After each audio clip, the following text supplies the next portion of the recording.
Hi, welcome back to Come and See, where we look at the hope for the future that's possible when our faith informs how we use technology. Today we want to talk about trees. Most importantly, we want to talk about protecting our forests because they are critical to life on this earth. You know, one of the amazing things about God's good creation is He gave us sustainable life cycles. And so one example is we breathe in oxygen, we breathe out CO2 pollution. Trees breathe in pollution, they breathe in CO2, and they release oxygen, and they hold the pollution in the leaves and in the stems and in the trunks, and more importantly, in the soil, in the root system, and in the humus. They are absolutely critical to removing the carbon that we put up in the air, because right now we've long exceeded what the trees can do. But we've compounded that. Human civilization has destroyed more than half the forests that are on this earth, right? Particularly in the northern hemisphere. But right now, a lot of it is happening across the tropical forests at a disastrous rate. In our history, we have clear-cut forests and realized to our disdain and our woe that when you clear-cut forests, there's nothing that holds the soil in place. And when you don't hold the soil in place and it gets washed away, then you have desert. And so you can't grow food. The major conflict areas in the world right now are often centered in deserts that were once forests.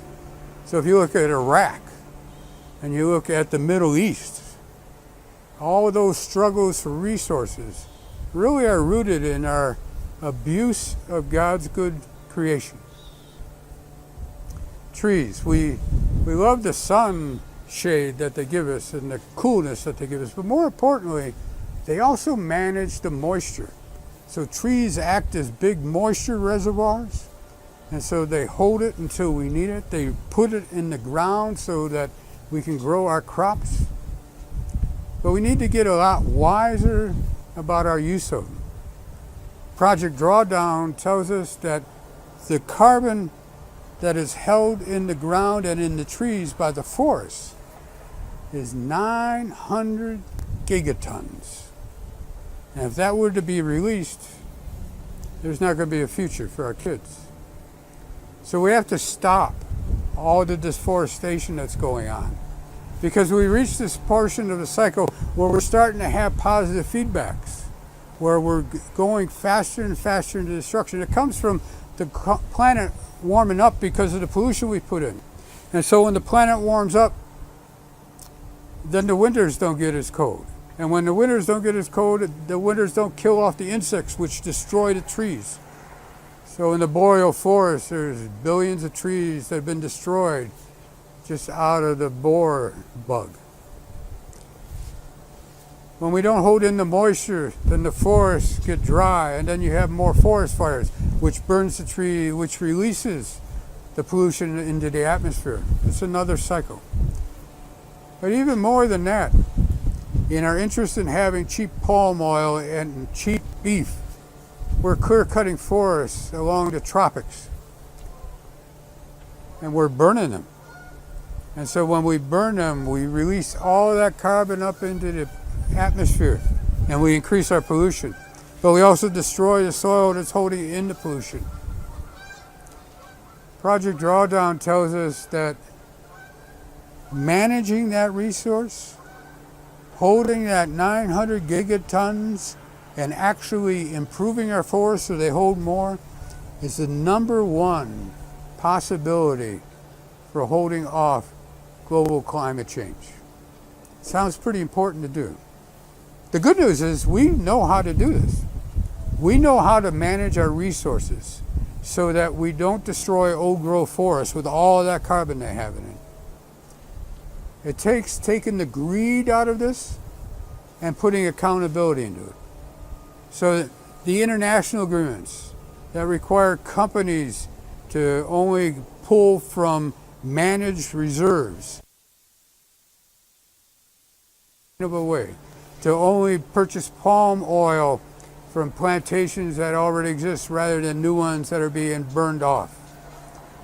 to work sustainably with the earth. Now, some of this requires the rich nations to support the poor nations whose only resource might be those trees.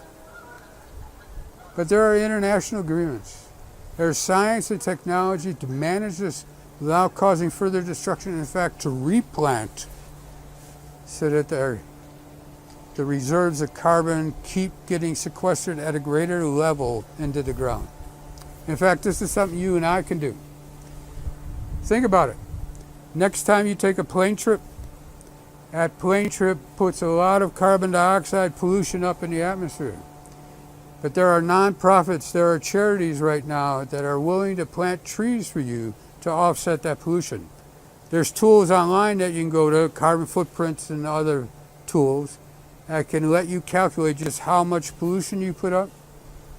And then the nonprofits, with a little bit of a donation from you, will plant trees sufficient to offset that.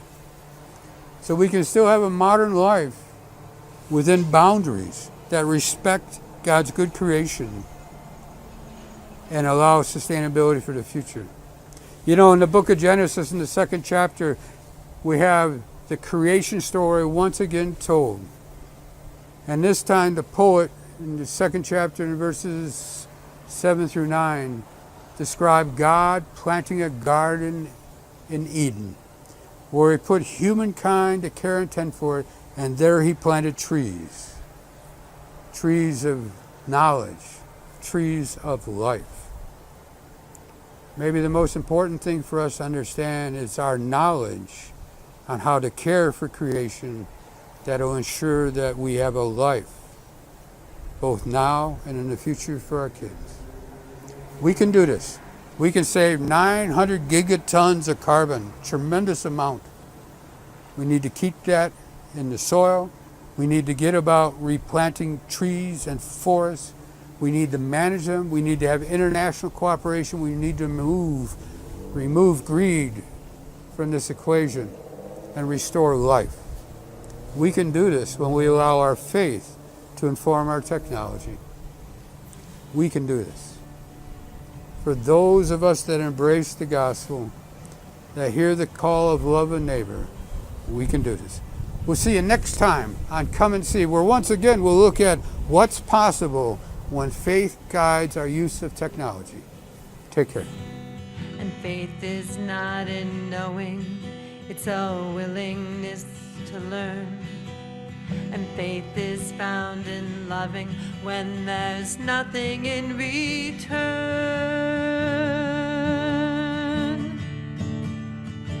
So come and see, come and see. Around the bend, look my friend, and what could be? Come with me, come with me. There's so much more to know, so come and see. There's so much more to know, so come and see.